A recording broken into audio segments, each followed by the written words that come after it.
fellow Star Wars nerds, and welcome to Unlimited Content, the podcast where two brothers talk about all of Star Wars film and TV in chronological order on the internet as an excuse to hang out more. We're your hosts, Sam and Jack, and this week we're talking about the Clone Wars Season 3, Episodes 18 through 20, The Citadel, Counterattack, and Citadel Rescue.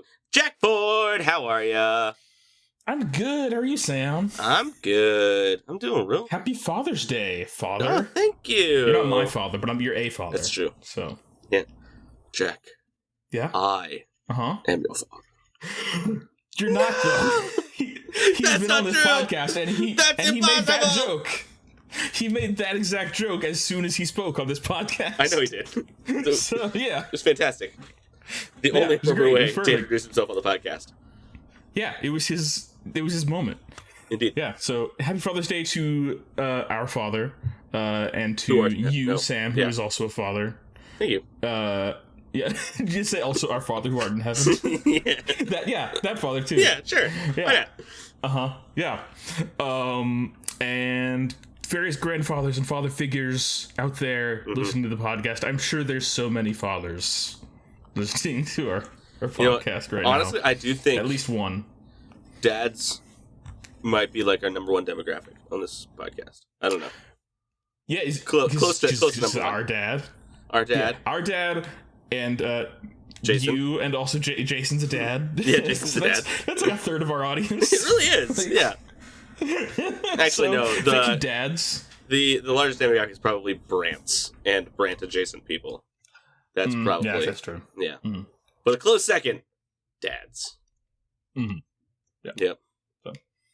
Well, cool. Indeed. Very cool. Before we get into today's content, which is unlimited, but we will limit it for the sake of having a podcast that you can listen to and it will end. We do have a sponsor. Oh, okay. I thought you were talking about bills. I was scared about bills. But no, it's a sponsor. No, sponsors are not scary. We don't have any bills anymore. We just have the sponsors for fun. Ooh.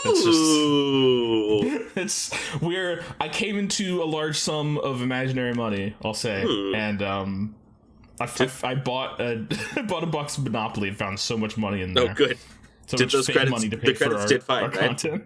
The credits did fine. Those credits were fine. They did fine. Yeah. Nice. But anyway, this podcast is purely an endeavor of greed and finance. There's no other reason for us to do this podcast other than to make money, which is why we have the sponsors, right?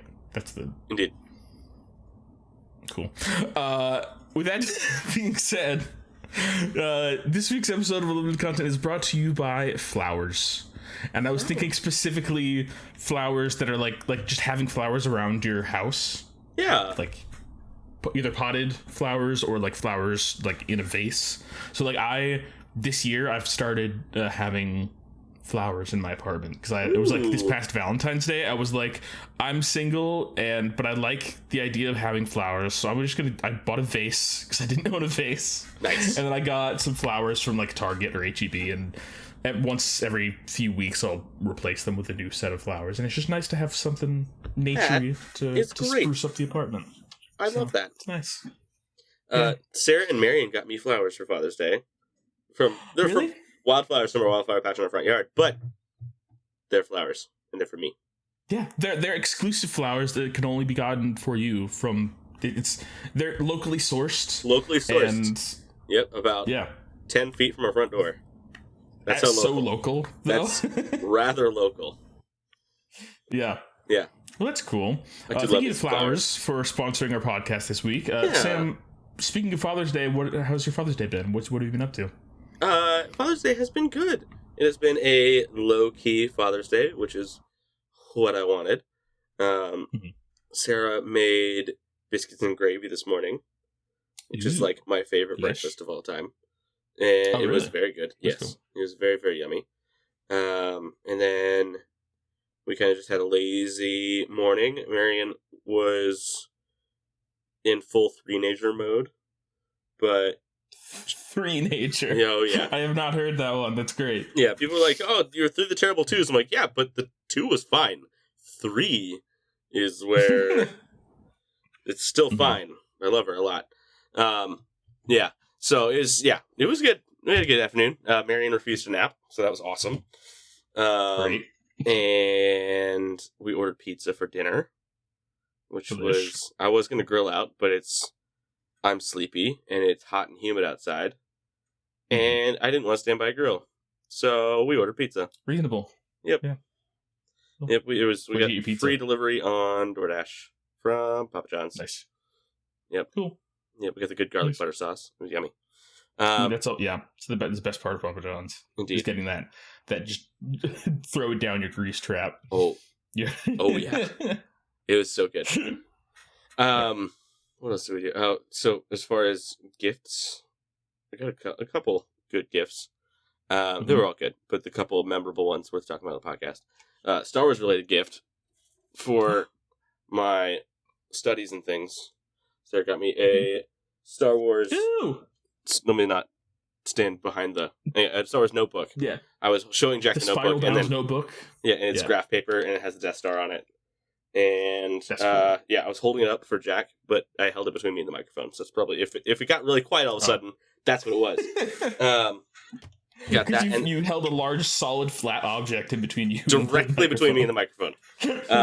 And then I also got sticky notes, Star Wars sticky notes. Star Wars sticky notes. Yeah, some of them are shaped like the Millennium Falcon. That's nice. Millennium Falcon. We got the Binary Sunset. We have little tab ones that are different colors. One's Darth Vader, one's the Imperial logo, one's C-3PO, one's the Rebel logo, and one is R2-D2. But yeah. Ooh. So, for all of my study things, for just taking notes and whatnot, it's good. I love it. And then she also got me a Nerf gun. That's nice. Sorry, what? Sarah got me a Nerf gun. What? Yeah, because why not? That's awesome. And so... What does it look like? Let me go get it. Because I left it in the kitchen on top of the fridge, so Marion can get it. Okay, yeah.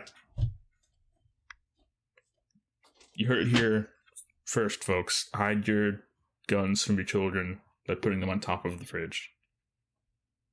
I'm kidding. Don't do that. Put it in a locked safe somewhere so that your children can't get to the gun. That's actually really important. Anyway.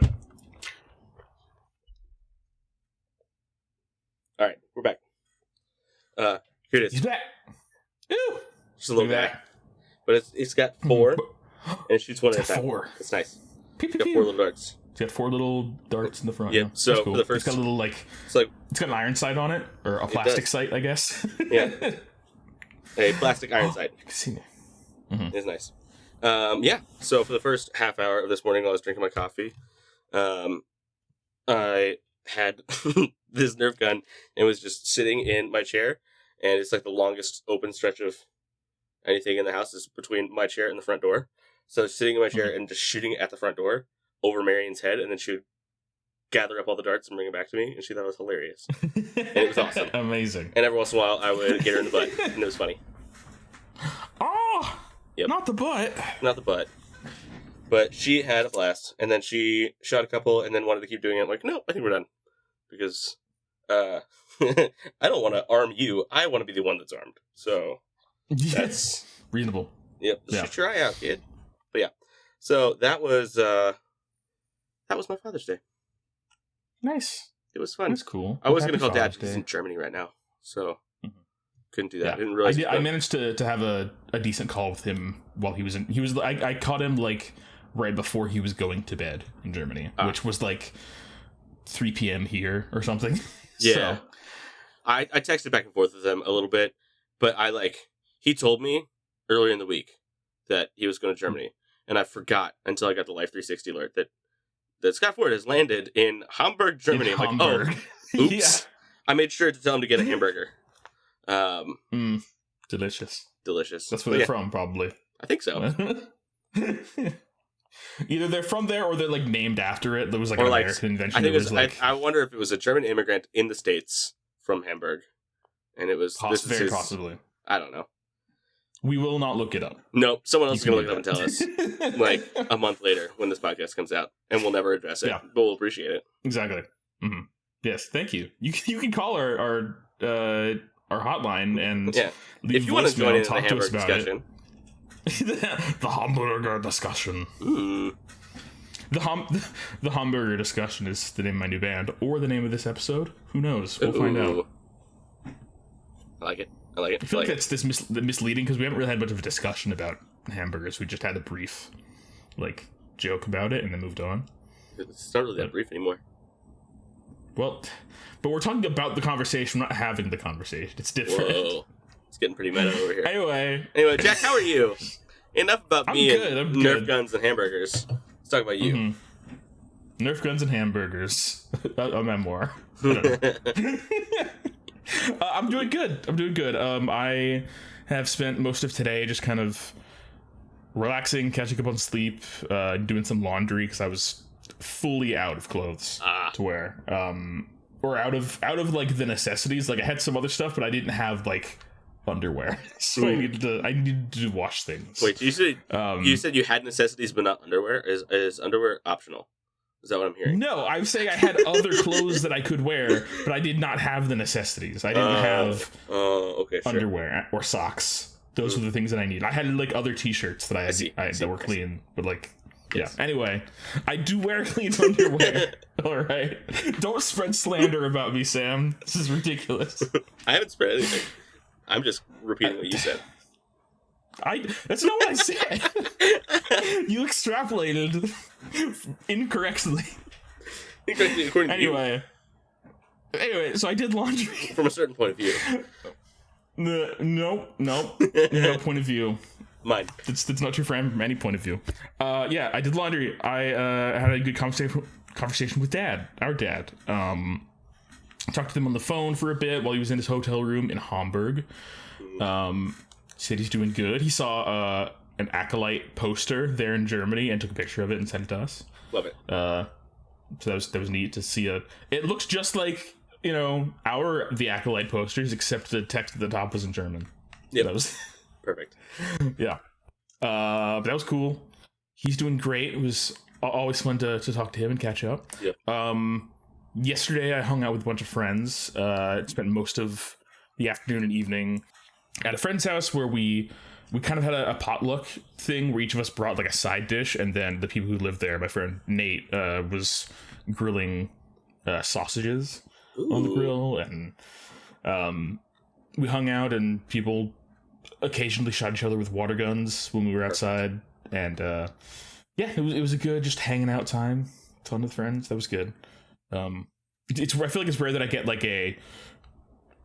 basically a whole like weekend day that's just dedicated to hanging out with friends and chilling. Mm-hmm. So that was nice. That is nice. Yeah. Since the last time we recorded, you and I saw each other in person. We did. We went to Dallas for a very quick trip, but it was a very worthwhile trip. It was a lot of fun. Yeah. Yep. Mm-hmm. I ended up staying a little bit longer than I thought because I got off work Friday at like 10:30 p.m. And then I had a shift at 2 a.m. on Monday that I had to be back for. So my original plan was to get up on Saturday morning, drive up to Dallas, stay the night, and then go back on Sunday. What I ended up doing was like basically after my shift, I realized, you know what, like I'm more awake now than I would be in the morning. So I'm just going to drive to Dallas now. So I just drove, Friday night, and it ended up working out because then I could get up in the morning. I didn't have to like rush to get there in time for lunch to see everybody, because there was a lot of like a bunch of overlapping people's schedules of like there's only going to be like one time when everybody was going to be there, right? Because it wasn't just like the 6 like Dallas Fords. It was our like our dad's side of the Oklahoma Fords were driving through Dallas or staying in Dallas. So yeah, it wasn't just like you and me coming in. Yeah, so we got to see all our immediate family and also a good portion of our dad's side of the family. Yeah, at least I don't get to see them very often. Definitely. Yeah, I feel like you've seen them more frequently than I have, just by virtue of they live between you and mom and dad. They do. We've stopped there a couple times to and from Dallas. Yeah, it is nice. But yeah, so that was fun. We had a good weekend hanging out. I played Mario Kart Live Home Circuit with Marion first. And by that I mean I chased her around with my Mario Kart that has a camera on it. And she had a blast with it. Had such a good time. You know who else had a blast with it? Dad loved that thing too. Did. I mean, everybody did. It was a hit. Generally. Oh yeah, it was a universal hit. Universally acclaimed. It was great. Yes, it was great. Actually, a few nights ago, I took that over to my friend's house. Me and my friend were both at Half Price Books when we bought the two that were there. I got the Mario one, he got the Luigi one. Perfect. And then we finally were able to meet up this past Friday and went to his apartment and like set up a course around his apartment and actually did races and stuff. It was fun. It was very good. That's awesome. So that was cool. It was great getting to see you and hug you and see Marion. Especially, getting to see Marion and Sarah is not a frequent occurrence for me. Indeed. So it was nice. Yes. It was cool. Everybody was there. Everybody was there for the first time in like 10 months or something. Yeah, the first time. This was all the immediate family. This is like the last weekend in May, and the last time this had happened was late July of last year. I think. So, yeah, it's been a minute. Cool. Yeah. But yeah, it was nice. Sam, what have you been up to in the meantime, other than Father's Day things? Anything else going on in the last couple weeks? Yeah, so I drove home from Dallas that Sunday, we left that morning, got home that night, up to Kansas City, and then the next day went to summer camp with my youth group. The going was awful. Camp was fine. It was really pretty out there. It was nice. One of the things I like about this camp is I just kind of bring my youth group there and just I'm really just chaperoning them overnight, just making sure they don't kill each other in the dorms overnight. But during the day they are camp staff's responsibility, so I can just chill. It was nice. So I did that and then came back. I was there Monday to Saturday, and then Monday Sarah and Mary and I went camping out at Clinton Lake in Lawrence, Kansas, and we saw more butterflies in one spot than I think I've ever seen. Wow, it was really? Nuts. Yeah, so the campsite we camped at was in the trees, behind the tree line, in this kind of wooded alcove, and underneath almost every single leaf was a cocoon, and they had all just hatched. Ooh, wow. And so That's it was cool. Swarming butterflies. It was Marion. What kind of butterflies were they? What they're color? These little. They're brown. Just they kind of looked like similar pattern to monarch butterflies, but all kind of monochromatic brown and substantially smaller. I thought they were moths at first, but they're definitely butterflies. But yeah, they're just flying everywhere. Marion had so much fun running around chasing them, catching them. We had to make sure she didn't squish them, but she caught a bunch of them. But she just pinch the wings between her fingers and Marion, don't squeeze too hard, Marion, and then it would just not get back up again. I was like, oh, Marion, don't do that. Aww. Yeah, but she's 3 and very excited. So, it's not like there was a shortage of butterflies. I think we're gonna be fine on butterflies.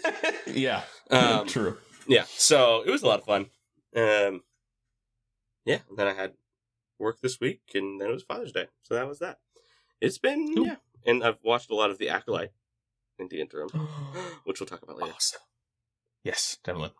Yep. Let's see. What have I? In the meantime, let's see. What have I been up to? So last time we had the podcast, I had a bed, kind of. We talked about how I got a new bed. Yeah. Right. I see it's not on the floor anymore. But only it's not on the floor anymore. I finally got the base delivered, and it's cool. It's a robot. Here, you got a robot bed. I'll show you how it works. Okay. I'm getting into bed, listeners. He is getting into bed. I press a button. You're pressing a button. Slowly. Oh, ever so slowly. It's slowly coming up. And then his feet are coming up too. That's cool. Yep. This is what they call zero G mode. Whoa. I guess it's apparently I think lifting your feet above where your heart is kind of the idea. Huh. But anyway, I like that. that's cool. So it's adjustable, and I can sit all the way up like this and wow. watch television or whatever. It's nice. It's cool. It's that a is robot. nice. You do have a robot bed. They can crush me. Oh no. You should have it go completely vertical and then drop you into a pair of pants. Yes, exactly. That's the joke I made when I saw my friend got a robotic one. Anyway, I'll come back to the microphone now. Okay. But yeah, I wanted to show you my robot bed. Nice. Ooh, it automatically flattens out after you get out of bed. That's cool. No, I pressed the button. Oh. There's a make it flat button. Make it flat. It's flat. Is that what it's labeled? Flatten it. Or is it just like, what? it's just a picture of like a pancake? It's just a line. Oh. It's just a it's a line. It's a flat line. So yeah, that happened. In other health related news, I got my diabetes / weight loss medication back. Hey! After being out of it for 4 months. Gross. So oh god. Yeah, there's been healthcare's doing just fine in the United States. It's great. Yeah. It's great. I mean, this particular like drug and this set of drugs have all been like have skyrocketed popularity over the last couple years, and they're still relatively new. And so like there's just been shortages, and this was the most recent one was like this is the longest by far. Any like there's been once where I was like maybe out for a month, maybe once before, but this time it was like they were like out and they were like it might be Q3 before we get more medication back.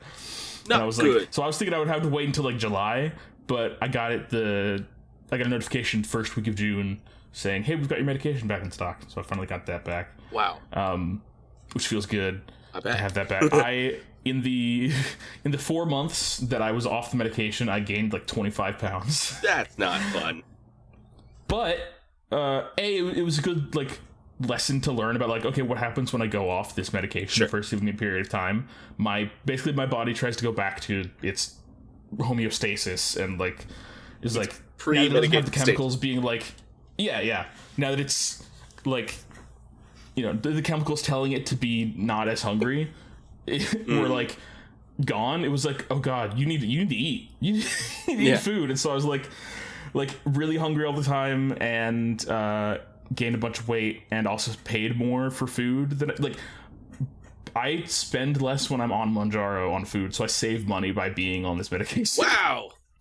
Which is I just eat significantly less and I don't like have urges to like snack or anything. And, so anyway, so I've been back on the medication for like 9 days now, and I have lost about a pound a day. Sweet. So things are going well. That's good. Yeah, I'm optimistic, and this is on a lower dose than I was at before because I was at 7.5 milligrams and I was about to go up to 10 because I'd been on a plateau for a while, and then that's when the shortage happened. Gotcha. And so are they like weaning you back on, kind of thing? Well, it's I don't know. So like initially I was like trying to get the 7.5. Like we tried to get the 10 and that was available. 7.5 was also out for a while. And so then at one point I was like, it looks like maybe there might be some 5 milligram doses that are like, those might be more available. So I put in a prescription for that. Yeah. And that didn't work. But then eventually the prescription that did come back was the 5 milligram, which I think is probably better for me than going straight back to the 7.5. Right. Because I thought, it would be nice to wean myself back on. Because, like, it was kind of sudden. Like, as soon as I started taking it, I was like, the side effects have not been bad. But there's been a few where I'm like, I've got, like, muscle tension and kind of, like, stomach aches a little bit. And, so it's mostly subsided. But, like, for the first several days, I was, like, feeling it a little bit. Yeah. I'm back on that, and that feels good to be back on that track. Yeah. So that's cool. Let's see what else. I built another Star Wars Lego set because I just wanted to build some more Legos, and this was on sale. So I got It's Djarin Zen-1 Starfighter. And it's got a little bit of Grogu's in the backs. You've got him there, and the Grogu's in the back. There he is. Grogu. And I think there's a bit that comes off somewhere that's you can I don't know. His like jetpack is stored inside here or something. I don't remember. There it is. Yeah. So his jetpack and the dark saber are both stored in this little compartment. Yeah. In the frunk of the. Yeah, it is a frunk. Yeah, it's where the hood would be in a car, so it's a frunk. True. Yeah, and then there's one little like blaster bolt thing that you can go pew. I don't know if you saw that, but it shot out. I heard the clicky. I don't think the frame rate didn't catch it, but I heard the click. That's okay. It's fast. Yeah. Yeah, fast. It looks gorgeous. I love it. Oh yeah, it's very pretty and cool, and it was fun to make. So There we go. Adding it to my slowly growing Star Wars ship Lego collection. Wonderful. Eventually, I think I'd like to, probably whenever I move into like the next place I live in or a larger place or something, I'd like to get those wall mounts that like kind of angle it off the wall so it looks like it's flying, kind of. Yes. And I'll put all my ships up like that. Yeah. That'd be cool. My dream, I think I might have mentioned this on the podcast, and maybe to you, I don't remember, but... Is it the coffee table? Yes! The coffee table! Yes. Yeah. I still haven't decided what I want to put in the coffee table. If I want to do... I've kind of got it down to 3 ships in my head. Whether it's the Falcon, which is just classic, iconic, or of course the Imperial Star Destroyer or the Republic Star Destroyer. Those are kind of the 3. Yes. They have all 3 of those are available. Eventually, I will own all 3, but yes, yeah, it is not this someday. day. Yeah, not this day, but it will. It will come soon. Someday we'll get a really good sponsor who will pay for your your Lego obsession. Yeah, indeed, it's excellent. And then I guess there's a few video game related things. For one, I finished Lorelei and the Laser Eyes, which I talked about last time. It's mystery exploration puzzle game, very heavy on the puzzles, very sort of surreal, cool plot. Anyway, I finished it, and it is currently my game of the year. Whoa. I don't know, like if there'll be another thing that comes out later in the year that I'll like more, but currently I love this. It's absolutely the kind of game that's straight up my alley. It's a mystery, it's exploration, it's puzzles, it's got great vibes, good music. It's excellent. I love it. Nice. So highly recommended if any of that sounds interesting to you. And what's cool about this kind of game is, I think I've mentioned this before. I like the kind of game where there are puzzles in it that you have to have like a pen and paper with you in order to take notes and like kind of draw things out or whatever. I like the kind of, it feels more like, I don't know, it just feels cool to like, I have to like sit down and work on this a little bit. It feels kind of exciting and interesting, and like it takes it out into the real world for you a little bit, you know? And then at the end of it, you have a little souvenir of like, here are all your notes. This was your journey that you went on. Yeah. You know, it's nice. But yeah, so that was good. And then in the last couple weeks, we've also had Summer Game Fest, which is basically what has replaced E3 now that E3 is dead. Oh yeah. Yeah, so basically there's been a bunch of different press conferences from all the big video game companies over the last couple weeks announcing all their big announcements for the year. Yeah, the next, like, there are basically 2 major like game announcement times of the year. There's Summer Game Fest, which is like June-ish, and then there's the Game Awards in December. Those are kind of the 2 big ones. So we got a bunch of cool game announcements, and I'm very excited about a bunch of different things that were announced. There's not like a ton that I feel like talking about on the podcast right now, because there's not like one thing that stood out as being like, oh, I'm super excited for this, you know. But there were a bunch of smaller things that I was like, I'm excited for a lot of different things. So I'm looking forward to the next year or 2 in games, because there's a lot of cool stuff is coming out. Yeah. So that was cool. That's always a fun time to just like, it's like Christmas a little bit of like it's gamer Christmas, of like, this is the one time of the year when everybody like in the games community online, like everybody's excited about this one thing, and there's big announcements and reveals, and it's just it's an exciting, fun time. So I really enjoy that. And then the last thing I want to talk about is, Sam, have you heard of Clone Hero? No, I've heard of the Clone Wars and Guitar Hero. Is it like those at the same time? You're kind of. Wait, really? The Guitar Hero part, yes. The Clone Wars part, no. Okay, so Clone Hero is so as you know, Guitar Hero and Rock Band were huge for several years, and then dropped off the face of the earth when they were no longer profitable. Yes. And thanks, Hondo. But since then, this is no longer profitable. This effort is no longer profitable. Yeah. But yeah, over the past several years, there's been a major uptick in like popularity of those games again. Yeah. And it's gotten to the point where like getting Guitar Hero and Rock Band instruments are like, they're really expensive a lot of the time. Like, especially still have ours like ones that no.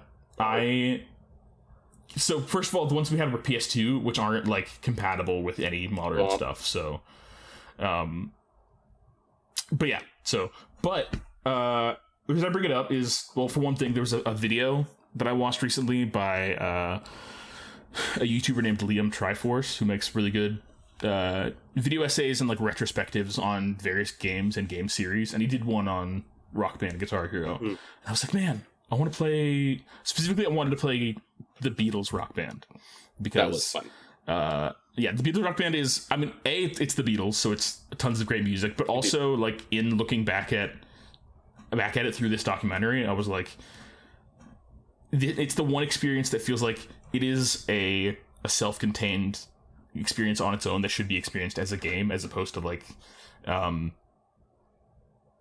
Clone Hero, which I was getting around to it, and now I'm back to Clone Hero. Clone Hero is a fan-made Guitar Hero game, basically in Unity, that you can download for your PC, and you plug in any Guitar Hero or Rock Band controller that's compatible, which is a bunch of them, and you can play Guitar Hero, any of the Guitar Hero or Rock Band songs on your PC. So it's just all of them. Sweet. And also there's tons of fan-made maps too for songs that were never in them, and so it's great. So I was playing Clone Hero a little bit recently with some friends at my friend's apartment. And I was like, man, I want to get back into doing Clone Hero stuff. And I have a Guitar Hero controller here. I have a Guitar Hero 4 or 5 controller here that was it went up to 5. That's not including spin-offs. Because you also had like Guitar Hero Aerosmith and Guitar Hero for the DS. There was Lego Rock Band, and there was a Green Day or something. There was a DS one. There was a PSP Rock Band. There was Anyway, that's part of the reason why those franchises died, is because they just flooded the market with so many different. They were releasing like literally 3 or 4 of those games a year, and it was like, that's wild. So people, it was too much. Yeah, it like what should have been like a DLC or an expansion pack or something wound up being its own game. Exactly. So like that, yeah. I mean, a lot of this was pre-DLC, some of it at least. Right, it was all like, started on like PS2. It was all non-internet consoles. At least that's first, yeah. Then it moved to like when it was on like the 360 and PS3. That was like those were the first kind of major internet-connected consoles where you could do DLC and stuff. But yeah, actually it's right here. I'll grab it. A friend has just kind of been accumulating different Guitar Hero and Rock Band controllers, just from like a couple he found in dumpsters, and a couple were from like friends who like didn't want them anymore or whatever. So no, he had a bunch, and I was like, "Do you have one that I could like buy from you?" And he's like, "You want one? Sure, take this one." And so I have this one is Guitar Hero 4 or 5, and it's a Wii one. Nice. So it's got the Wii mode in it, which is it's a good controller, but the main downside is that it's a Wii one, so like you can connect it to your PC via Bluetooth, because the Wii remote has Bluetooth in it, but it's like I don't know, it's kind of finicky to set up, and like I set it up once, and then I went back to it a few months later, and it wasn't working anymore, and I was like, I don't know. And you also can't use that with like the PS3 or PS4 games, for example. So if I wanted to play Beatles Rock Band, I couldn't use this until I did some research, and in like the past few months, people have started developing adapters for these controllers. So I went on Etsy and bought it's a little PCB chip inside of a little 3D printed box that you just stick into the Guitar Hero controller and plug it in where the Wiimote would plug in, and it turns it into a wired USB Guitar Hero controller that you can use with pretty much anything. That is brilliant. I could use it for Clone Hero on my PC, but I can also use it for Rock Band 4 on my PS4 or the Beatles Rock Band on my PS3. So I'm excited about that, because before this, what I was thinking about doing was they haven't sold a new Guitar Hero or Rock Band guitar in forever, for obvious reasons. Yes. Until a few months ago, when a company called PDP that makes like gaming peripherals and stuff came out with the PDP Riffmaster, which is like the first modern generation Guitar Hero guitar. Basically, it's like ostensibly it's for it's like a third party thing. That's it is ostensibly for there's a game inside of Fortnite. Fortnite's nuts. I don't fully understand it, but there's like Fortnite's like a platform now as much as it is a game. There's like other games inside it that you can play. Like there's a Rocket League racing game. There's Rocket League in Fortnite? And it's the developers of Rocket League, who are now owned by Epic Games, who makes Fortnite, made a game that is very much like stylized like Rocket League, but it's a straight racing game instead of like a battle soccer racing game, you know? Anyway, and there's also like Lego Fortnite. There's like a whole like version of Fortnite that you can play that is just like everything's Lego. I've seen ads for that. Yeah. Yeah. But it also there's I think it's Harmonix, who are one of the studios that made Guitar Hero or Rock Band or both, because it was like they're like two studios, and I think Harmonix started on Guitar Hero, and then after Guitar Hero 2 they left to do Rock Band instead, and then a different company took over Guitar Hero. Anyway, not really relevant. The point is, Harmonix is now working on a game called Fortnite Festival, which is basically a stripped down, simplified version of Guitar Hero or Rock Band that you play in Fortnite. Wow. And there are, of course, no physical controllers available until this new controller came out. But it was like, you would just play it like with your controller, your regular game controller, whatever. So it was more just kind of a rhythm game. Yeah. But it was like, you know, it was the same idea. But anyway, this Guitar Hero controller came out, this new one, and it just, like, every time it immediately sold out.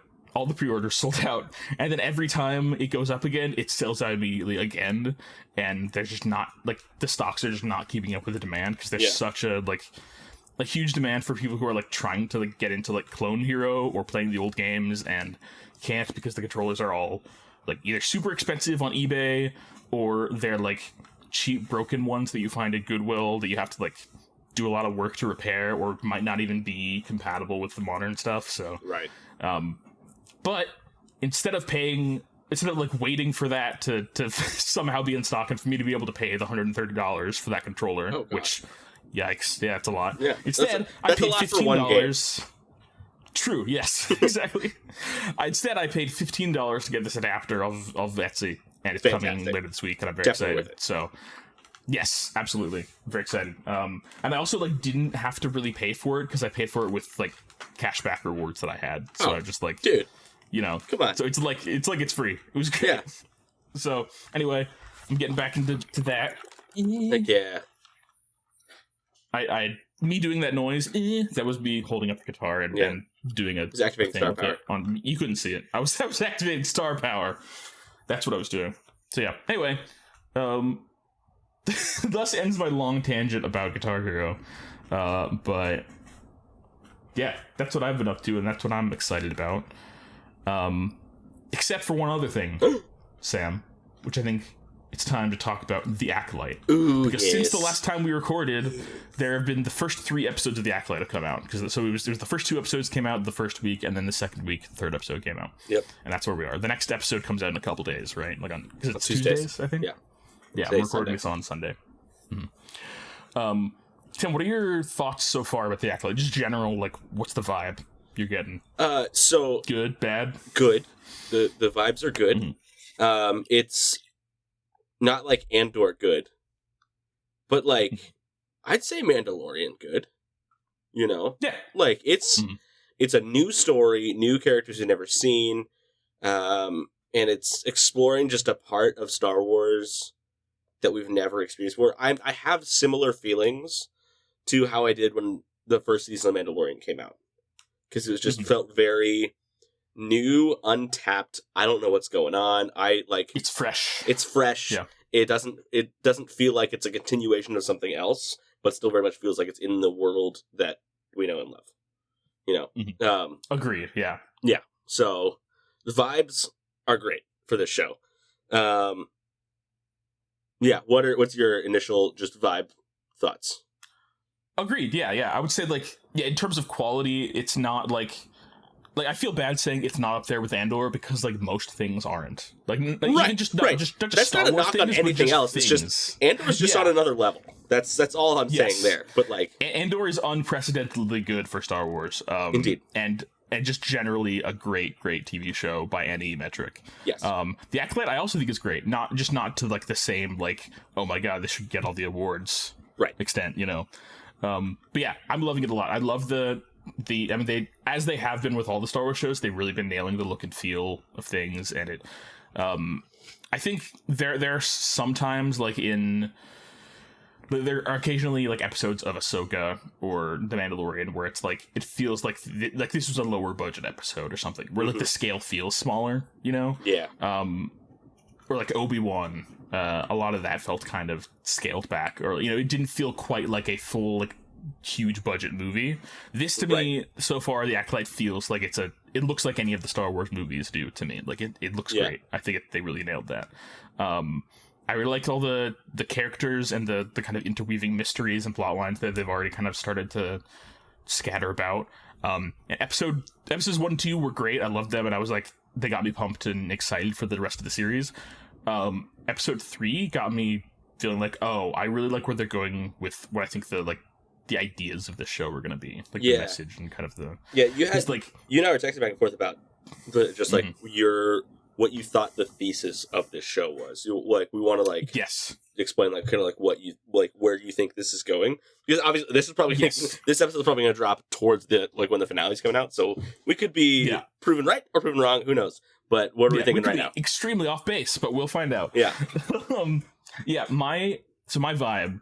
So episode 3 is the one where they do a flashback to May's childhood. May and Osha, yes. Yeah. May and Osha's childhood where they're at the commune with the witches, basically, and they're the only 2 kids there, and and then we see kind of the event that separates the 2 and that supposedly kills May, and where the Jedi were for that, and there's still definitely some mysteries in that I think there's going to be more reveals about how like what actually went down there. Yes. But we saw it from like May's perspective, rather from Osha's perspective, of like what she remembered this event to be. It was all kind of from her perspective mostly. And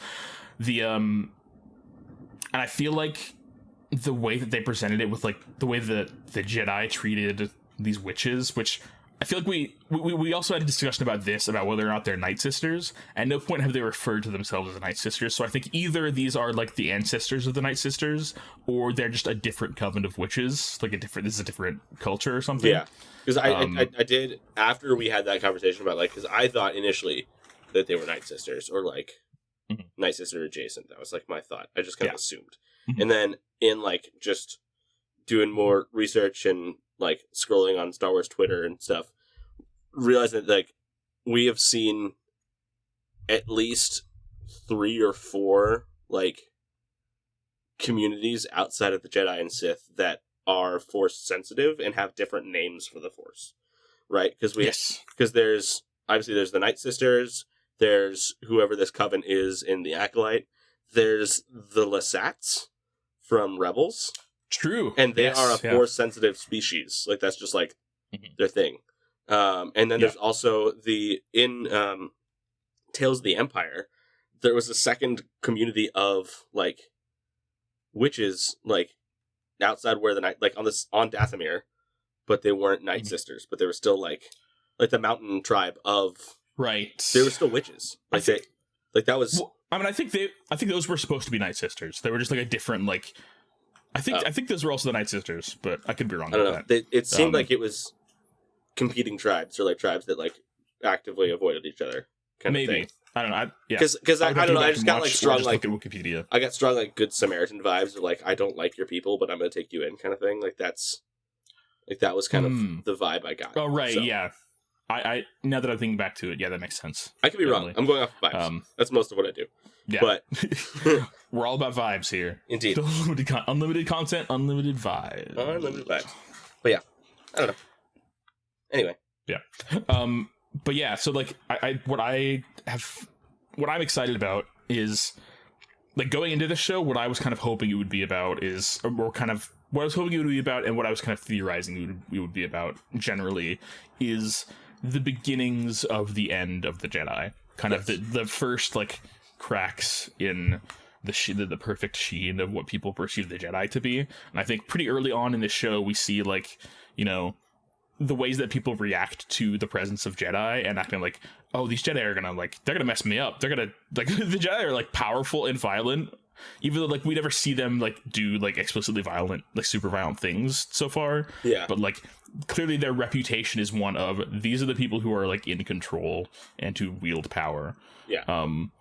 And like the way that they came into this coven of witches and kind of demanded to see May and Osha, and like in their very like kind of polite-ish Jedi way, you know, they were like kind in the moment, but they were still like invading on these people's space and asking for their kids. So it was like, you know, I think that like after watching that scene in particular, but also just the episode in general, it made me think that like this series is going to be basically about portraying the Jedi as colonizers, essentially. Like they are like the people who are in power. They're in power, and they kind of choose to. They like believe that their way of doing things is the correct way of doing things, and they're trying to kind of force that onto the rest of the galaxy. And these witches are an example of one group that like want to live differently, and the Jedi like won't have that. Right. It's like the Jedi literally can't fathom an alternative lifestyle. Yes. Yeah. It's really cool. It's really exciting and fascinating. There's one point where the mother of May and Osha, the kind of like head witch of this coven, is like, she says something about like I think May or Osha ask like, are the Jedi bad guys or something, and are the Jedi evil? And she goes like, it's not about good and evil, it's about power and who is allowed to wield it. Which I think is very much like what this is about. It's about like the Jedi are the force wielders that are in power right now.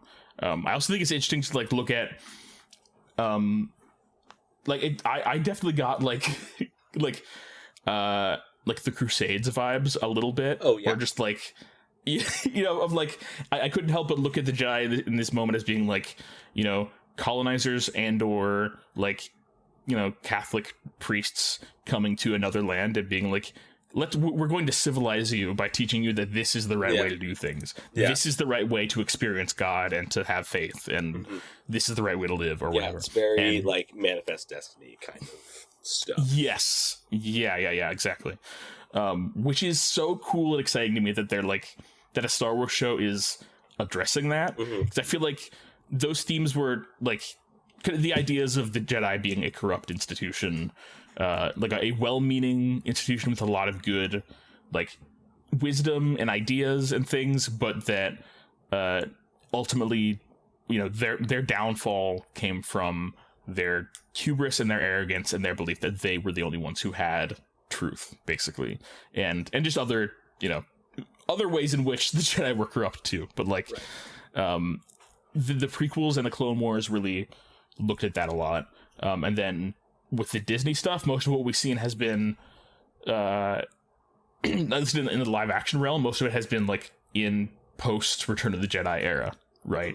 And so now that we're seeing something that's you know, I mean, quote unquote, I guess it is a prequel technically, but it's not like prequel era, you know. Anyway, point is, it's cool that we're like, era. Yes, it's like end of the High Republic era, I think is what it's supposed to be.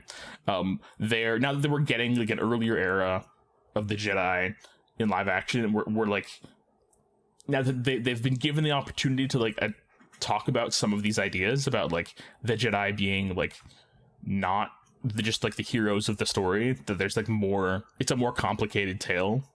The fact that they're going for that, they're like embracing like, the Jedi aren't necessarily the good guys in our story, they're just, you know, they're players in the story, just like the witches are, and just like the Republic is, you know.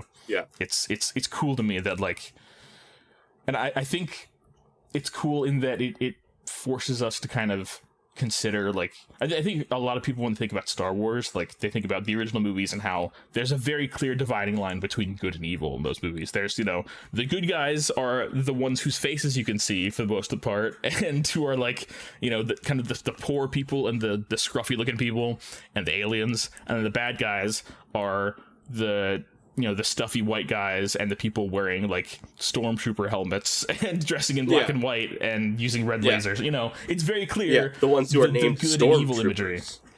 Yes, exactly. Who are modeled after subtle, Nazis. Subtle. Yeah. So like we're moving from like this cultural understanding of Star Wars as being like it's a tale of good versus evil to it is a story about people and about factions and about like you know, and like in the Age of the Rebellion too, it yeah. is still pretty cut and dry. Like just because Mm-hmm. the evil is so pronounced, right? Like it's like none of this is like to discount like 4, 5, and 6, right? Or like Star Wars Rebels, no, exactly, yeah, right? yeah. Like it's all that, very like, clearly yeah. like, oh, there's very clear bad guys and a very clear like people who are standing up to bad guys, right? And whereas like in like the Clone Wars and like the prequel era, like it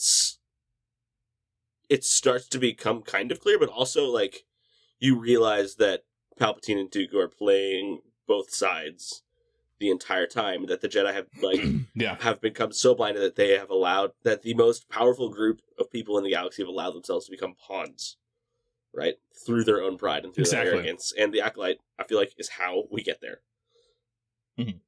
Yeah, I feel like like the original trilogy, it was like, you know, there are good guys and there are bad guys, and like war is bad, and so we need to end the war by being the bad guys. And whereas like the prequel era is like, war is bad because war is bad in general, and nobody wins here. You know, it's like there's a lot more. You know, I think the sequels try to do this a little bit, where they're like, you know, there's like one character who's like a war profiteer who like profits from both sides of the war, like selling ships to both sides or something. But the prequels are much more, I think, interesting in that aspect. And I think coming back to the Acolyte, just I'm excited to see a show where, you know, it's not a clear cut, these are the good guys and these are the bad guys. It's about ideas and about individual choices, rather than saying this group of people is evil and this group of people is good, or this way of doing things is inherently and completely evil and this one is inherently and completely good. You know, which is cool to me. I just think that I'm really excited to see where they go with this. Yeah, same. Who do we think the Sith Lord is? Is it somebody we haven't met yet, or have we met them already? I feel like it's early enough in the show that like it could be somebody that we've never met before. Right. I have like that character hasn't been introduced yet. Okay. Yeah. I'm open to hearing it. Tell me. Theory number 1 is it's the guy from the Apothecary, played by Jason from The Good Place. You think he's actually like the one pulling the strings? Interesting. He could be. That'd be a cool twist. Because like the way like he was carrying himself was way too like, I don't know, like he looked like he was like trying to do like he was somebody who was very competent trying to act incompetent. That was I can see that. That was the vibe I got from him. Other option is May and Osha's Zabrak mom. Because when like at the end of episode 3, when you see all of like the coven's been wiped out and you see all the dead bodies, I didn't see her body, and other people on Twitter have said like, oh, we didn't see a body there. And in Star Wars, even if you see a body, that doesn't mean they're dead, right? like so especially like if you don't see a body, that's usually pretty, especially of a major character, that's pretty intentional. So that's a cool idea to me. I'm very interested to see what happens with that character, and she's already a powerful, aggressive force fielder, right? Yes, I would not be surprised if that was the case. If she's like, you know, maybe if not, like either maybe she's like the Sith mastermind, or maybe she's like she's the apprentice, and then May is the Acolyte. So she's the Acolyte, the apprentice, and then the master, and we haven't met the master yet. Oh, I didn't know. And maybe we never will. That's what I understood. Like I watched a video from Star Wars Explained. That was like their understanding of what an Acolyte means, and basically in Sith terms, at least their interpretation of it was that like the Acolyte is somebody who is the apprentice of the apprentice, who they want to like, you know, overthrow the master with. So like it would be Asajj Ventress would be an Acolyte, a Sith Acolyte, or like Galen Merrick, the Star Killer from The Force Unleashed, who's Darth Vader's secret apprentice in non-canon. So that idea, I'm very excited to see just where this show goes. I like that train of thinking. The one hiccup, I think, and maybe it's just because like Palpatine didn't approve of Asajj, was Palpatine never called her an acolyte. He called her your assassin. True. Very yes, but I don't know. Yeah.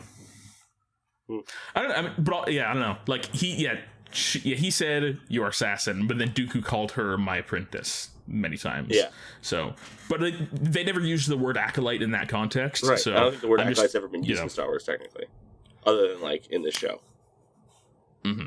Yeah, like probably somewhere in Legends, I would assume, but like right, but that doesn't count. Anyway, true. Legends doesn't count anymore, guys. Get out of here. Sorry, Cal. Sorry, Cal. All your Legends lore reading has been for nothing. Yep, I'm kidding. Except the Yuzhong Bong, they're cool. Valid. Except the Yuzhong Bong. Yeah, they're scary. They're cool. I like them. They can stay. Scally. Hey, Scally. All right. Well, we're about an hour into our episode, and we have 3 Clone Wars episodes to go over this week. So, yes, very exciting. This is a great arc. Love this. Sam, where are we? You want to what are we watching this week, Sam? We are doing The Clone Wars Season 3, Episodes 18, 19, and 20, The Citadel, Counterattack, and Citadel Rescue. Ooh, where in the timeline are we this time, Sam? 20 BBY. 20 Big Baby Yoda. 20 Big Baby Yoda. Oh, by the way, speaking of timeline, I was earlier this week looking back at our big old spreadsheet of content to see if there's any, basically trying to add in new stuff that has come out since we started the podcast, adding those to the spreadsheet. And I was adding the stuff from Tales of the Empire, and we will, like, within the next few months, we will be watching a Tales of the Empire episode. Whoa. Because it's so close to, yeah. So there's a, let's see. Let me see where it is. It's, is that the one? It's the first episode. So it's the one where the massacre of the Night Sisters happens. Yeah. Because that's got to be pretty soon before episode 3, right? Because we see Night Sisters late into the Clone Wars, don't we? It's in season 4 of the Clone Wars. Oh, that's next season. Yeah. So it's coming up pretty quick. I was like, I was looking at like, where does this episode take place? And before thinking about the fact that it was the massacre, I was just looking at I wasn't even thinking about what was in the episodes. I was like just looking for data about it in Wikipedia, and it was like 20 BBY. I was like, what? We're very close to that. What do you? That's this year. That's later this year in the canon. Yeah. Yeah. So that's neat. It's towards the end of 20, but still. Yeah. Wow. Mm-hmm. Yeah, there it is. It'll be podcast episode 54. Yeah. So we're only 11. This is episode 43. Yes, we're 11 episodes out from Tales of the Empire. Dang, yeah. That's wild. I was also looking at the I decided to, like, on our spreadsheet make a golden box highlighting around all the events of Order 66. Currently, episodes 79 through 85 of our podcast will all be Order 66. Oh man. So it's Revenge of the Sith, it's 4 Clone Wars episodes, it's a Tales of the Empire episode, and it's a Tales of the Jedi episode. And an episode of the Bad Batch. Yeah. Yes. Like, isn't the Bad Batch pilot's in there, right? Yes, the first episode of the Bad Batch isn't. Yeah. It's a bunch of stuff. Yeah, but I want to make like a custom intro for those episodes where, like, during the Order 66 arc we'll have like, welcome to the Order 66 arc of unlimited content. Oh god, because it's just like it's like a whole like season of Star Wars stuff. Yeah, it's all just this one event, this one day. Yeah, get your basically tissues and mental health medication and alcohols and all the things that you need. Whatever you need to get through the day. Yeah. Yeah.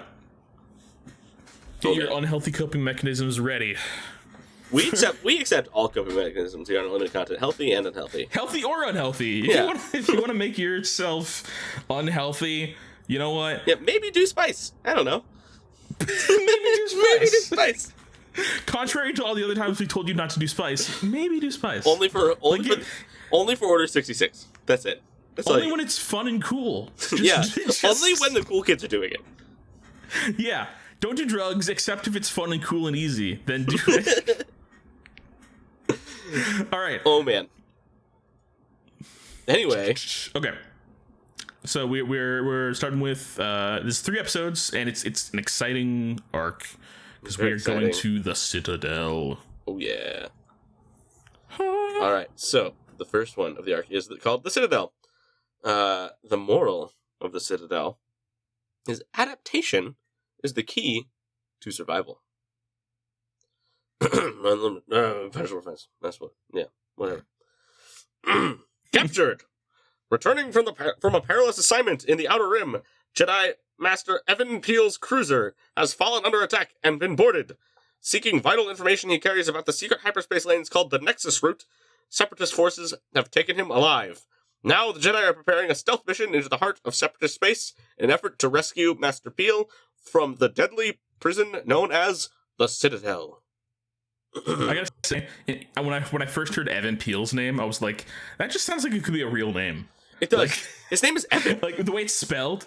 Yeah, his name, it's spelled EVEN, but like the way it sounds like it could just be like a real, like a guy named Evan. You know? And he's like,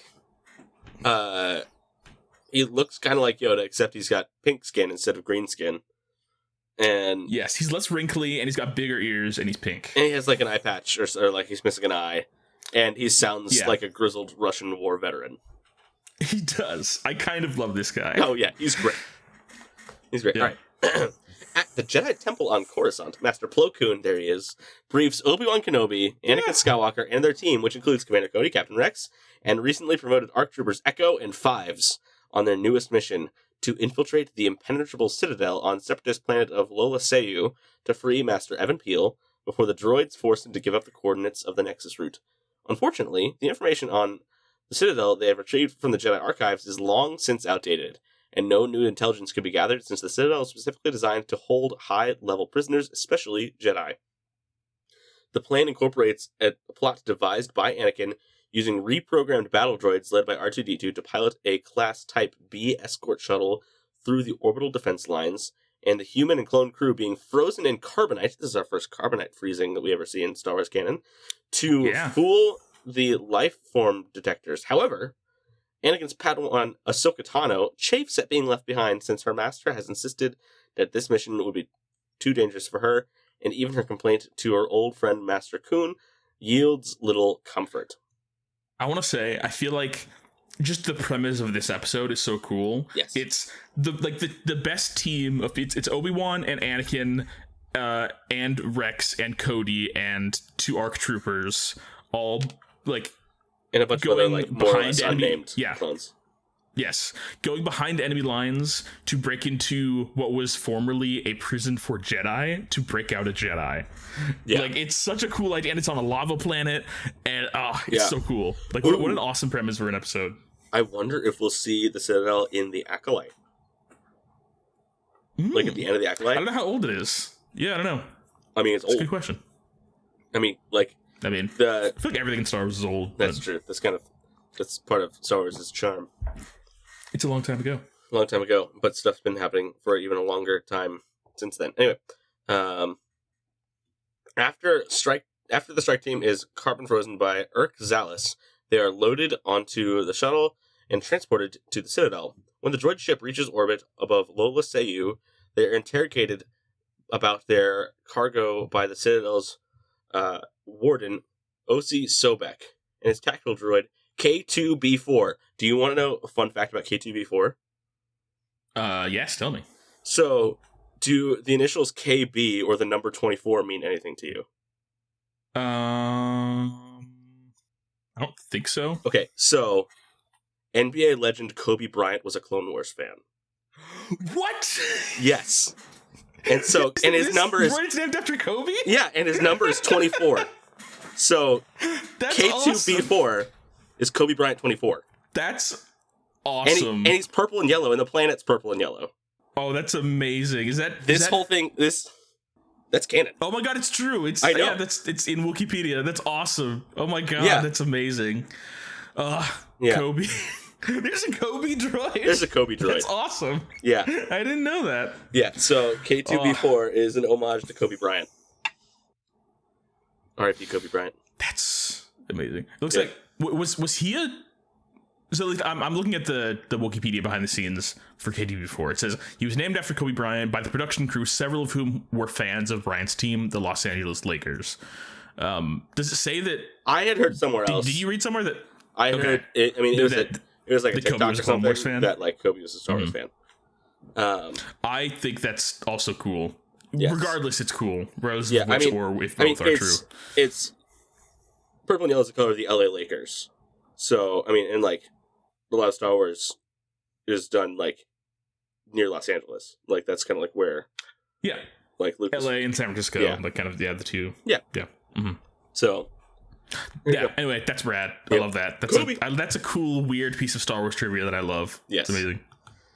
All right. So, the ship and its cargo pass the scans and land in a cavern near the Citadel, where the droids unload and thaw out the strike team. That's just funny.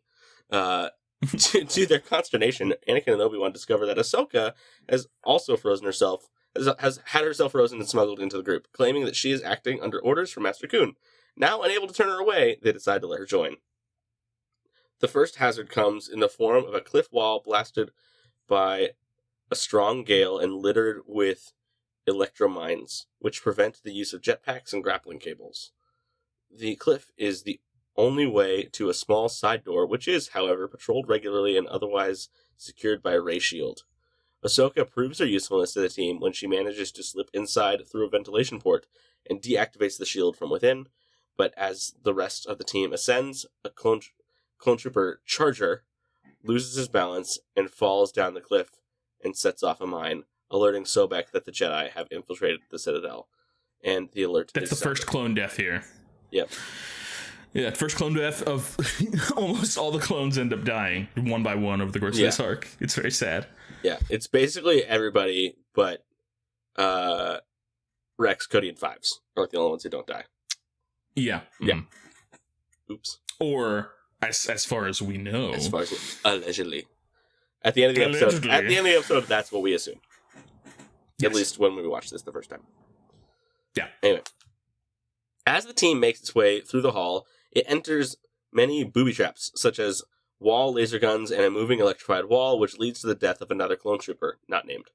Dang. Unnamed. But actually, no. It links to an article for Longshot. Oh yeah, Longshot was his name. Yeah, I remember that. Poor Longshot. Poor Longshot. I forgot to sing that for Charger. I'm sorry, Charger. Charger in the arms. Thank you. Okay, let's go. They find and save Master Peel before he can be tortured by a droid interrogator. However, the Jedi learn that while Master Peel has managed to erase the Nexus coordinates from his ship's databanks, he has decided to memorize them by half, with the other part being entrusted to his captain. While the officers are being kept in a cell further inside the Citadel, Peel was forced to surrender his part of the code, therefore necessitating the liberation of the fleet captain to keep the Nexus route safe. Anakin, Ahsoka, and Obi-Wan and Peel and the rest of the team then head down to the other cells just before they are ambushed by commando droids. Sobek activates a magnetic ceiling, which takes the team's weapons and Anakin's bionic hand.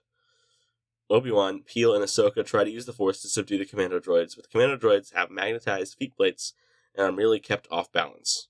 Despite Sobek electrocuting them, Anakin manages to reach his lightsaber and disable the magnets, enabling the others to retrieve their weapons. The Jedi then find Peel's officer, Captain Wilhuff Tarkin. Oh! There he is. And the other officers. Obi-Wan and Anakin decide to split up the team, with Obi-Wan, Cody, and Peel creating diversion while Anakin, Ahsoka, Rex, and Echo and Fives take Tarkin to safety. Tarkin argues to continue as one team for the advantage of numbers, but Master Peel agrees with Kenobi, so Obi-Wan's team sets off. Anakin cuts a hole in the wall, which opens into a cavern system, which were included in the scant information from the Jedi archives. Although Tarkin remains highly skeptical of this plan and openly voices his criticism, Anakin is determined to carry on. End of the first episode. Yay!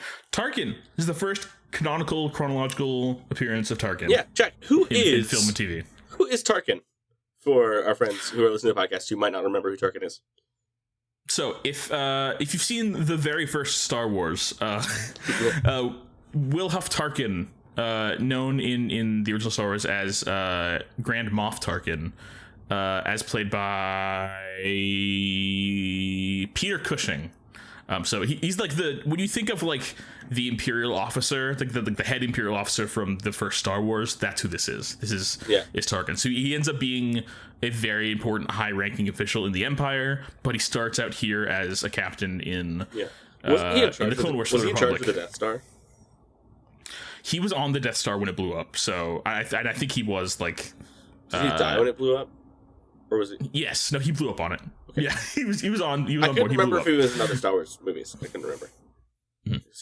He was. The last thing he was in was Rogue One, or I think Star Wars, I guess. Rogue One and then Star Wars. Yeah, because then he blew up. But yes, very like because of like the iconicness of that performance and of his face. Like he has such a distinct, cool looking face, and he's like just a great like villain, a great voice, and a great way of speaking. That character has continued on, and like specifically in the Clone Wars, just kind of when he was brought back, because he couldn't be brought back in the sequels, right? I think before this, like before the Clone Wars came out, rather, he does appear very briefly in like the last shot of Revenge of the Sith when they're like on the bridge, or like I don't know if it's the last shot, but it's one of the last shots when Vader is standing on the bridge of a Star Destroyer. And then there's a guy who like walks up next to him who looks like who's supposed to be a young Tarkin, basically. Yeah, Tarkin with darker and more hair. Yes. Yeah. You see him from far away, so it's like clearly not him, but yeah. So in this episode, we get our first appearance of Tarkin, who this whole like, and it's like this arc is doing so many cool things at once. Like we get this cool heist mission, we get this like, thing about like Ahsoka kind of, wanting more responsibility and to take more risk and to be taken seriously by Anakin, and then kind of the sort of the trauma that she has to undergo in this experience and that relationship there. And then there's also the kind of back and forth relationship that happens with Anakin and Tarkin here. We see like, Tarkin is just like he's a straight up asshole all the time. He's the worst. Oh yeah, he's terrible. But like some of his ideas are things that appeal to Anakin, like the idea that maybe the Jedi doesn't go far enough sometimes in order to achieve their goals, that somehow the Jedi code is holding them back, and Tarkin has that same sort of like Tarkin's very much about protocol, and Anakin is not so much about protocol, but what they have in common is that they want to do whatever it takes to see their mission succeed. They are both get shit done kind of people. Yes, and you see like over the course of these episodes, you see that like they kind of grow a respect for each other, and that's kind of like hinting towards their relationship later on in the Empire, and their like and also the fact that like they both mention being like in a close relationship, being in the favor of the Chancellor, and so lots of hinting towards the future like Empire, and like basically Tarkin just kind of showing like the worst of like the ways to go about like basically I feel like Tarkin's there to kind of force Anakin into like his worst tendencies in some ways, like good instincts in terms of like there's something wrong here, but bad instincts in terms of this is not the way to do it. Like right,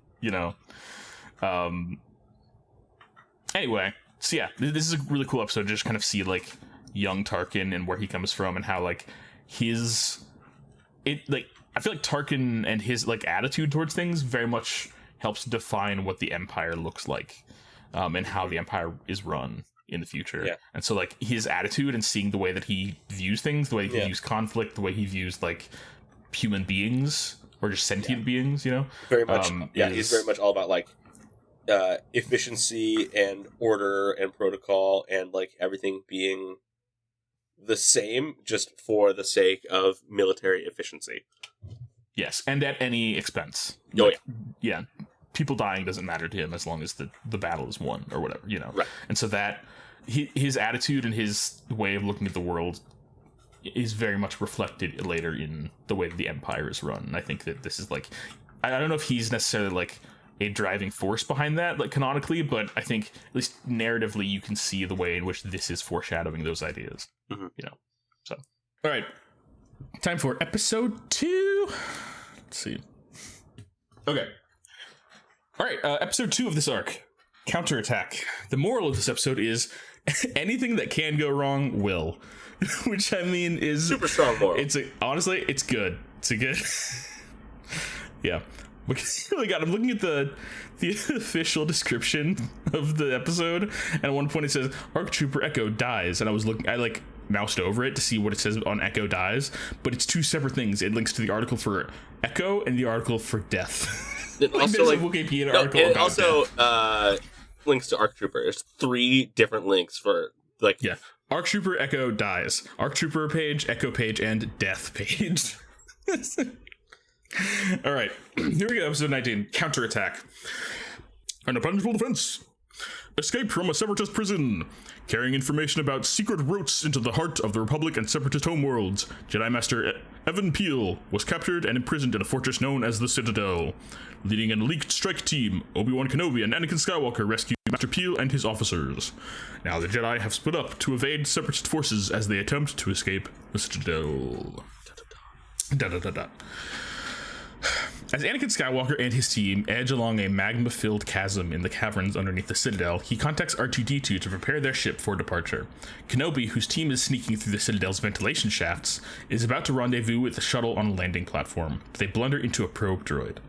Although they manage to destroy it, security hatches begin shutting off the vents, killing yet another clone trooper and slowing the group's process. This clone gets cut in half. Like, there's so many brutal clone deaths in these episodes. So far we've had one guy who like fell on a mine off the bridge and like fell into the lava. Yeah. We got one who got electrocuted by a wall of electricity coming after him down a hallway, and then we got this guy who a gate closed around his torso and he got chopped in half. Yeah. And we only barely. Yeah, this random trooper could come back. Yeah, definitely. He did get does it link to a nope. It doesn't link to a specific trooper, so this is another generic trooper. Anyway, meanwhile, Warden O.C. Sobek is contacted by Count Dooku, who presses him to gain the full information about the Nexus route. At the same time, Ahsoka Tano, who is leading the team while Skywalker covers their retreat, becomes the object of open criticism by Tarkin, with whose general viewing points about the Jedi's role in the war Skywalker begins to sympathize. They meet a wall which bars their progress, and commando droids armed with force shields attack from behind. Skywalker criticizes Tano for not taking out the wall, stating that Jedi Master Plo Koon would have informed her to do so had she really been assigned to the mission. But Tano manages to blow up the wall and take out the droids, allowing them access to a fuel pipeline, which will bring them to their rendezvous point. R2 encounters a hazard of his own as they find the landing platform where they should meet Kenobi's team guarded, but the little droid manages to fool the attending tactical droid K2B4, what's up Kobe, that he's actually a prisoner that he's actually a prisoner of his droid squad and thus gets inside the fortress. When Obi-Wan notices the shuttle seemingly abandoned, he senses a trap and attempts to approach it via a detour route, but finds that Sobek has anticipated this tactic and prepared a welcoming party consisting of a squad of heavily armed battle droids. They are brought before Sobek as prisoners. In an attempt to get the information, Sobek executes one of the clone troopers before ordering the security droids to have them interrogated. So, again, near the eyes of the angel. Yeah, we got another clone killed, but this one just like point blank shot in the head. Oh yeah, just execution style. That's brutal. Yeah, just executed. But also, there's a line in the episode that I love. It's like, so Sobek is this guy who's like, his voice is like, "Hey, how's it going? I'm gonna make sure that the Jedi don't escape from the Citadel." You know, he's got a very gruff voice. That's actually exactly his voice. 100%. Excellent. Thank you. And when they arrive in the room as prisoners, Obi-Wan's like, "Wow, you look way different than I expected, Sobek, for someone with such a smooth voice." Oh my god, Obi-Wan's sassy. I love whenever Obi-Wan gets sassy. It's great. And he's just like, great. Okay. So yeah, rest in peace, other clone. I'm reading his Sobek's Wikipedia page right now. He's voiced by James Arnold Taylor, who's Obi-Wan. Who's Obi-Wan. Great. Perfect. But according to Taylor, Sobek's voice is a combination of Christopher Walken and a little Al Pacino. That's awesome. Yes. I can hear that, yeah. Okay. He's one of the clone troopers. Okay. R2 learns of this, however, and his battle droid team diverts the prisoners to freedom. Skywalker's team likewise runs into a droid voice at their exit point, but Skywalker manages to annihilate them by blowing up the pipeline. These escapes plunge Sobek into difficulties for providing an explanation to Dooku, and in desperation, he sends out his remaining forces to the landing platform, where Skywalker's team rejoins with Kenobi's. During the fight with the droids that follows, a commando droid commandeers one of the platform cannons and prepares to fire at the shuttle. Echo attempts to intercept him, but the droid succeeds, destroying the shuttle and critically injuring Echo, and he is presumed dead. In the arms of the angel? Angel? Eco! In the arms of the angel, question mark? Eco! Eco! No! Eco, no! Yeah, this is... name this episode, In the Arms of the Angel? Okay. With their immediate means of escape gone, Kenobi calls for retreat and soon contacts the Jedi Temple requesting a rescue operation. While the fleet is on its way, the fugitives have no choice but to hold down within the cave system until help arrives. And with Fives throwing a last thoughtful look back to his friend Echo's charred helmet, the group departs to find a hiding place. End of episode 2. So yeah, another, like, just, this episode is just more, like, cool, like, heist shenanigans. Like, it's just cool. Yeah. It's just, like, yeah, it's trying to escape and getting captured and then escaping again, and so cool. I love it. Okay, it's good. You ready to get to the last I am episode? I am. This is good. It's a good. The final episode of this arc, episode 20 of season 3, is called Citadel Rescue. And the moral is, without honor, victory is hollow. Yeah, Tarkin. Yeah, Tarkin. Asshole. An impunishable offense. Trapped behind enemy lines, carrying the secret information vital to the Republic's war effort, Jedi Master Evan Peel and Captain Tarkin were taken prisoner by the Separatists. An illegal strike team led by Obi-Wan Kenobi and Anakin Skywalker landed on illegal strike team? An elite strike team. Thank you. Led by they're also by anyway. Yeah. They're illegal according to the Separatists. Yeah. Anyway. Yeah. An elite strike team led by Obi-Wan Kenobi and Anakin Skywalker landed on the planet of Lola Sayu and infiltrated the prison. The team rescued Master Peel and Tarkin, but they were pursued by the prison's evil commandant, O.C. Sobek. During the escape, their ship was destroyed. Now we find them on the run, desperate to escape the trap that is the Citadel. The Citadel. After finding a temporary refuge in the caves, Evan Peel and R2-D2 contact the Jedi High Council. They learn that Master Plo Koon, aided by Kit Fisto, there he is, Sassy Tin, and Adi Gallia, is already on his way to retrieve them, but that there is only a small window of opportunity in which the rescue party can get to them. The rendezvous point is a small island situated in a lava lake surrounded by a mountain ring. Right after the call was made, a squad of commando droids attacks them, forcing them to move on. In the meantime, O.C. Sobek is contacted by Count Dooku and reprimanded for his failure to recapture the prisoners so far, though Dooku decides to give him another chance until success or failure are a certainty. Afraid to displease the Count even more, Sobek unleashes a pack of Anuba to hunt the Jedi down and has the space blockade around the planet bolstered to prevent another intrusion. Jack, what is an Anuba? Like Anubis. It is like Anubis. Yeah, it's like the Anubis, like the Egyptian god that has like a wolf head. Yeah. It looks like a big old wolf with like one big tusk coming out of the lower jaw, basically. Yeah. And it's got tall, big pointy ears, but it's like a hyena wolf looking thing, basically. Yeah. They're scary. Scary. The Jedi team reaches the lake, but are attacked by a large battle droid force. While R2's droid team holds off the enemy for as long as they are able, and are swiftly destroyed in the attempt, the Jedi clones and Tarkin descend the cliff down the lake shore and flee into a set of gullies. As they move on, Skywalker... I want to say, real quick, when the R2's droid team of these three hacked battle droids. Yes. There's three of them, and they're like, "All right, it's time to defend us," and they go, "All for one and one for and they're just dead immediately. Yes. She's like, "Well, those are Three Musketeers story in Very Star Wars. Very These droids." All right. Where was it? So as they move on, Skywalker, Tano, and Kenobi discuss Tarkin's haughty attitude and the Jedi's inability to stem the tide of the war due to their strict codex before they notice the Anuba trailing them, along with a squad of STAPs.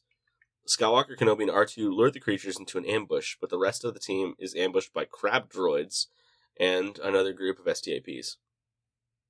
Separated from the others, Peel and Tano are attacked by the last remaining Anuba, which fatally mauls the Jedi Master.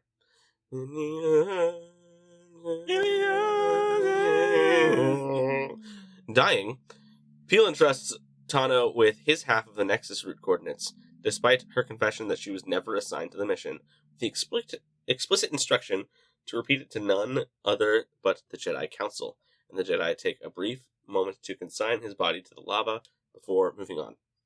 Finally, Sobek arrives on the scene, determined to see his efforts succeeded personally, and catches the refugees just as they prepare to cross over the island.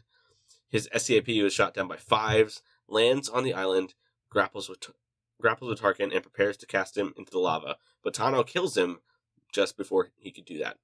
Just before an army of crab droids can overrun the island, Master Kun arrives with a gunship to carry the fugitives out, and once safely aboard a Ventnor-class Star Destroyer, the rescue force retreats immediately. Though the mission was successful, the situation takes an abrupt turn back on Coruscant.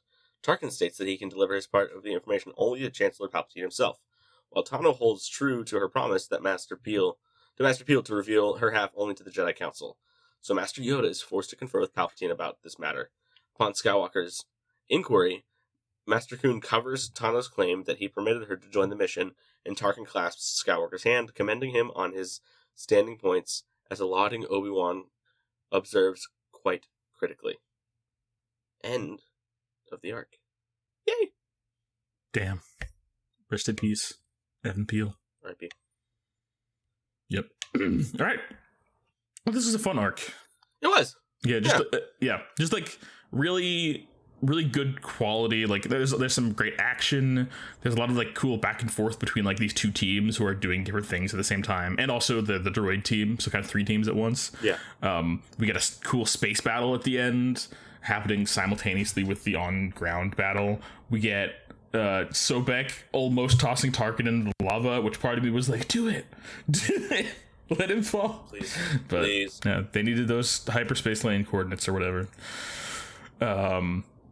Yeah, just super good. Just like I love a good heist situation. I love a good like breakout escape thing, and like this is one of those things where like they could have condensed this all down into one episode if they wanted to, but I like that they gave it full room to breathe over 3 episodes, and that gave them the chance to like have a lot of things happen. Like yes. It didn't feel like it felt like they had to earn this escape. Like, you know, they talk about this, they set this up as this is a planet with a prison on it that was originally designed to contain rogue Jedi, and I think the amount of like things they run into that go wrong that they have to overcome, and the number of people that they lose on the way really like does sell the fact that this is like a difficult thing to escape from. It's like I really appreciate that. Just the amount of like, they never felt like they were getting away with anything too easily. Right. It was just like, yeah, no, this makes sense. This is like, they're very good at what they do, but also this is a really, really difficult task to do. Yeah. And it was, yeah. Anyway. So yeah, I really liked it. It was good. It was good. All right.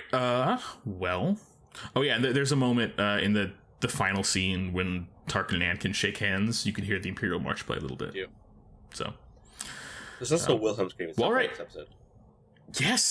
Yes. When was Wilhelm it? scream. Speaking, it was in the final space battle in the 3rd episode. That's right. Yeah. The Wikipedia article glosses over the space battle. Yeah, it was cool. There was a cool space battle. It was fun. It's like, the like two, I think, like Star Destroyers, or whatever they're called, the Jedi, the Republic versions of that, I think they are show up, and a bunch of like Jedi Star Cruisers and whatever the Jedi like little starfighters, and then a bunch of the ones that are like the precursor to the X-wing show up, and it's like they're all flying and they fight droid ships, and it's cool. It's a fun fight. Are just called clone starfighters, I think. Yeah, probably. I don't know. So usually just one of my clones. I don't know. Okay. All right, Sam. What was your favorite part of this arc? I mean, this whole arc was a lot of fun. But if I had to have like a favorite part, I mean, jump scare Tarkin was great. Just like oh, Tarkin's in this episode. Sweet. Nice. Tarkin. There he is. So that was fun. But I think my favorite part was like how dumb Sobek was. And he's just a very funny, dumb, like just comically I don't know, like he was always kind of one step ahead, but like never well, he was like, felt like he had the upper hand a bunch of times, and then like victory would be, swept away from him. At the last second. It was very much he's like menacing enough because of his like how determined he is to keep them there, and because he is kind of one step ahead most of the time, but also he's a little bit of a bumbling like pawn. So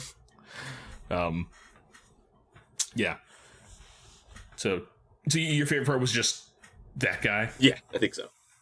And just anytime Sobek, he like, I don't know, just I honestly just Sobek was my favorite part of the episode because he's so silly. Yeah. Let's see. My favorite part. I liked Master Peel. He was cool. And this is the only arc where we really get to see him do anything because he's dead now. So Sobek. Well, true. Yeah. But I like the I like Peel, and I also love that one Obi-Wan line where he's like, "You look different from how I imagined." With someone with such a smooth voice. I love sassy Obi-Wan. It's my favorite. All right, MVP. I feel like it's got to be Master Peel. Yeah. I feel like it kept like it dawned on me pretty early on, like he's like at the beginning of the episode he's being tortured, and then they rescue him, and then pretty quickly he's just like doing Jedi flips and stuff. He's like, this guy is such a badass. He's like he unfazed, was like, by the fact that he was tortured 20 minutes ago. He's unfazed by this torture. He was tortured for I don't know, probably hours at least, and then is rescued and immediately like leads the charge and is doing flips and cutting up droids with his lightsaber, and he's so cool. What a cool guy. Love him. So I think it's gotta be him. Yeah, probably, for sure. Cool. Stats. Main character kills. Ahsoka gets one. Kills Sobek. Yeah. I think that's it in terms of everything else characters destroyed. killing. Yeah. Lost limbs, none. And Wilhelm screams, we got one. We did during the space battle. That was cool. I'll add that to the thingy. Boom. So we have 7 total Wilhelm Big old screams. spreadsheet of content. Big old spreadsheet content. All right. And you gave one to a kill to Ahsoka. Yeah. Just did. Ahsoka's 61 now. Cool. Good for you, Ahsoka. Good job, you 15-year-old. You murders, you child soldier. Yeah, child soldiers. More Star Wars is better Star Wars. How does this this arc make the movies and the rest of Star Wars better? I mean, I think it does. Let me think of how. We meet Tarkin, and we kind of get to see, like, I don't know, Tarkin and Anakin's kind of like initial meeting and how they icily hit it off. Like they're both like I don't like you, but I respect you kind of hitting it off. Yes, that is very much the vibe. Is I don't like you, but we vibe. Like, yeah. So there's that, and also just like Ahsoka proving more and more of an asset to the team. Just like because she like crashed their like covert operation, and then like immediately bails them out like within 5 minutes of being discovered that she was there. Yes, and then ends up being the most important person on the mission when she when Peel dies next to her, and she kills Sobek. Takes the and she does kill Sobek and saves Tarkin. So like like she's like the runner up for MVP if it weren't sure. This is Peel's only chance to be MVP. Indeed. So but yeah, she like it's interesting to me to see this like this version of Ahsoka. Like at this point in her growth and her journey, she's like she's clearly very competent and very good at what she does, and she's wanting more responsibility and to take on more, and she's like I think this is like I don't know, this feels different than like past times Ahsoka's been kind of complaining about something. It feels like she's has a little bit more of a case here, but also it's like I don't know. My thoughts are not fully formed on what I'm saying right now. Point is, it was I think an important and interesting moment in Ahsoka's growth. And yeah, I think that I agree with what you said about the Tarkin and Anakin relationship, and just that foreshadowing the nature of the Empire, basically. That was cool. And we got just a lot of cool fights and just a cool team of dudes doing cool stuff, and yeah, it was fun. It was good. All right, well, that's the end of our main segment. Sam, I believe we have something for our listener mailbag segment. We do. We have a voicemail from Dad. Father on Father's Day. How appropriate. Father. Hey guys, this is Dad, long-time listener, second-time caller. Really love the show. Hey, I was watching a video on Instagram recently where somebody squashed a mosquito between two small magnets. And it got me to thinking, you never see Jedi swatting at flies or mosquitoes. But if they did, how would they get rid of them? Do they use the Force automatically or subconsciously to keep the mosquitoes away from them by using the Force? Do they use the Force to actually squash, the mosquitoes, similar to the way Darth Vader did a chokehold on that dude in the first movie? Or do they use their lightsabers as a mosquito light trap, the bug zapper kind of thing? Anyway, what are your thoughts? Fun. What a question. That's a great question. I definitely think that there are some Jedi who just using their because a lot of Jedi, especially people who are very in touch with the light side of the Force, have good relationship with animals, right? And other living creatures. So I think just based on Force vibes alone, they can have just an understanding that the mosquitoes won't bite them. That's all. Yeah, that's true. Yeah, I thought you were gonna say they guide them outside, but no, they wouldn't even get bitten because they're they've got a vibe, they've got an understanding. They've got, I like that. Yeah. They've got their built-in mosquito repellent. But also, I definitely think they do bug zapper with lightsabers. Yes. Yeah. Big old bug zapper. I mean, I think Anakin definitely swats. Anakin with his lightsaber. Yeah, Anakin would just hit them with his lightsaber. He would just use it as target practice. But I think, especially I do like the idea of Force choking a mosquito. Though. Yes, that's funny to me. I love that. I love that a lot. And then I think I don't know. I just in watching the Acolyte, Yord, which stupid name. I love it. He uses his lightsaber as a flashlight. So I think why wouldn't they use lightsaber also as a bug zapper? Mm-hmm. Yes. So. Yeah. Yeah. I mean, I agree with all the things that you said. I feel that was, I gotta say, not a question I was expecting to get. I love it. But I'm glad we had this very important discussion about maybe the most important discussion how to deal with mosquitoes in a Force-sensitive universe. Yeah. You know. Thanks, Dad. Well, cool. Happy Father's Thanks, Dad. Day. Thanks for calling. Happy Father's Day, Dad. Thanks for calling in on. You didn't call it in Father's Day, but we listened to your thing on Father's Day, so it works. Yeah. Anyway, if you'd like to join in the discussion, listener, leave a voicemail at 512-850-6653, and we might feature your comments, questions, or corrections on the podcast. Yeah. Good episode. Good times. Fun times. Oh, yeah. Join us next week when we talk about the Clone Wars Season 3, episodes 21 and 22, Padawan Lost, and Wookiee Hunt. Ooh. Hopefully. We get a good Ahsoka and Padawans, Ahsoka and Younglings centric. Yep. And that's the end of season 3 next week. Man, we're already almost at season 4. Gosh. Yeah, dude. And then the opening of season 4 is the arc with the Mon Calamari war, like the Mon Calamari prince and stuff. That arc. Remember that? Vaguely. Yeah.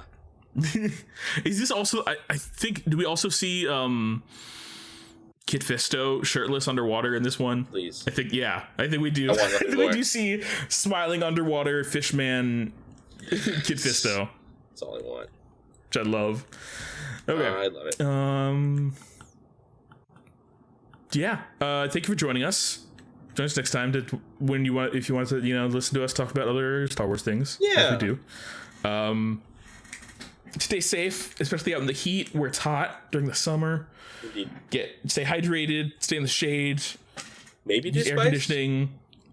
Maybe do spice if it's cool and fun. Yeah. If it's easy, why not, right? If your friend's off, go for it. I mean, someone else Given the peer pressure. Yeah. And may the Force be with you all. Bye-bye. All right, cut the chatter. Roger, Roger.